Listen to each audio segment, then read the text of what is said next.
কিছুমান ল'ৰা যে নিজকে যে একদম সজাই পূৰা একদম কাপোৰ চাপোৰ পিন্ধি একদম হেভি ড্ৰেছ আৰু ঘড়ী চৰি লগাই একদম 4 চকাখন লগাই পূৰা একদম ঘূৰিবলৈ যে গৈ পিনে যে কৈ থাকে মই হিৰ' মই চাল বয় মোৰে চাল আছে এইখন পৃথিৱীত।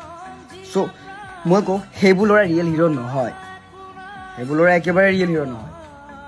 ৰিয়েল হিৰ' সেইজন যিজনে ঘৰৰ প্ৰব্লেম নিজৰ মাক দেউতাকৰ কষ্ট দেখি সৰু মানে কম বয়সতে কামাবলৈ যায় বা কাম কৰিবলৈ যায়, ইনকাম কৰি নিজৰ ঘৰখনক পোহপাল দি আছে, নিজৰ সপোনবোৰ চুৰমাৰ কৰি কষ্ট দুখ সকলোবোৰ সহ্য কৰি, সেইজন ল'ৰা হিৰ'।